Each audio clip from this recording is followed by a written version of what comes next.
Il était une fois, dans le vaste royaume de Jarifa, une reine respectée et admirée nommée Niala. Souveraine depuis plus de 40 ans, elle était reconnue pour sa sagesse, sa clémence et son profond respect pour la justice. Son règne avait permis au royaume de prospérer, les champs étaient fertiles, les marchés animés, et le peuple heureux. Mais Niala vieillissait, et bien qu'elle soit encore pleine de sagacité, elle savait que l'heure était venue de désigner un successeur pour garantir la pérennité de la paix. La reine n'avait pas d'enfant, mais elle considérait chaque sujet de son royaume comme sa famille. Elle était convaincue que le prochain dirigeant devait être choisi non par le sang, mais par le mérite.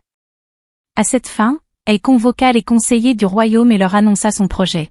« Je souhaite organiser une compétition, dit-elle, mais une compétition qui ne testera pas la force ou la richesse. Elle évaluera l'âme, le cœur et l'intégrité. J'ai besoin d'un dirigeant qui place la vérité et la justice au-dessus de tout. » Les conseillers furent intrigués par cette idée, mais ils savaient que Niala était une femme de vision. Elle leur demanda de diffuser un appel à travers tout le royaume. Chaque individu, quel que soit son rang ou son origine, était invité à se présenter au palais pour une épreuve exceptionnelle. Quelques semaines plus tard, des centaines de candidats venus des 4 coins du royaume se rassemblèrent dans la grande cour du palais. Il y avait des nobles, des fermiers, des commerçants, des enseignants, et même des mendiants. Tous espéraient avoir une chance de prouver leur valeur. La reine apparut, majestueuse dans une robe ornée de symboles solaires, et s'adressa à la foule. « Vous êtes ici parce que vous aspirez à servir ce royaume, dit-elle. Ce n'est pas une tâche facile. Un leader doit être honnête, courageux, et prêt à faire des sacrifices pour son peuple. Aujourd'hui, je vais vous confier une mission simple en apparence, mais profonde dans sa portée. » Elle tendit sa main, et les serviteurs distribuèrent à chaque participant un petit sac en tissu contenant une perle blanche. « Voici une perle de grande valeur, dit-elle. Votre tâche est de la garder intacte pendant 1 an. Si vous la perdez, la brisez ou l'échangez, vous serez disqualifié. Revenez dans 1 an avec cette perle telle que vous l'avez reçue. » Le ton de la reine était solennel, et les participants prirent la perle avec soin.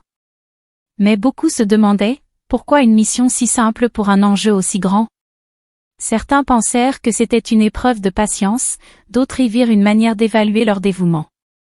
Peu importait la raison, tous partirent déterminés. Le voyage des candidats.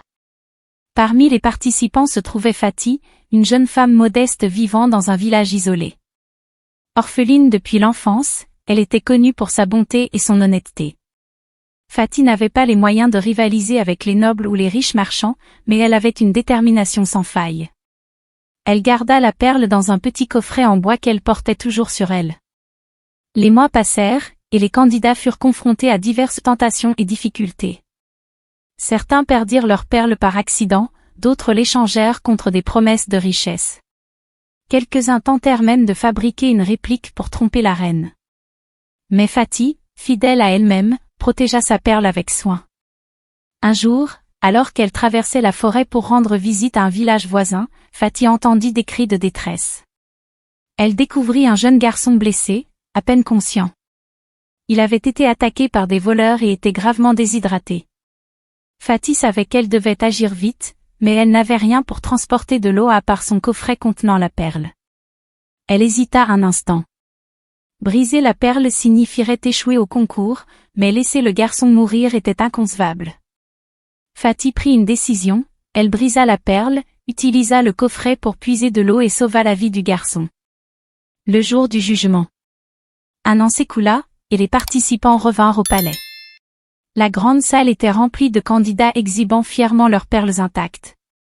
Fatih, quant à elle, se tenait à l'écart, nerveuse mais sereine. Elle n'avait que le coffret vide et les fragments de sa perle. La reine entra et inspecta chaque perle. Beaucoup lui racontèrent comment ils avaient surmonté des obstacles pour protéger leurs biens. Lorsque ce fut le tour de Fatih, elle tendit son coffret. « Majesté, dit-elle, je n'ai plus ma perle intacte. Je l'ai brisée pour sauver une vie. Voici les fragments, et voici l'histoire. » La reine écouta attentivement. Lorsqu'elle eut fini, un silence pesa sur l'assemblée. Certains candidats murmurèrent que Fatih avait échoué. Mais Niala, le regard brillant, se leva. Voici la véritable épreuve, dit-elle. Une perle est précieuse, mais rien ne vaut une vie humaine. Fatih a compris que le leadership n'est pas une question d'obéissance aveugle, mais de faire ce qui est juste, même au prix de sa propre ambition. Elle se tourna vers Fatih et déclara, « Toi, Fatih, tu seras ma successeur. » Car un véritable leader doit toujours placer le bien commun et la justice au-dessus de tout. Et voilà, c'est la fin de cette histoire. Alors, qu'en pensez-vous? Si cette histoire vous a captivé, laissez un like pour montrer votre soutien, et partagez vos réflexions en commentaire. N'oubliez pas de vous abonner pour découvrir d'autres récits fascinants. À très bientôt pour une nouvelle histoire.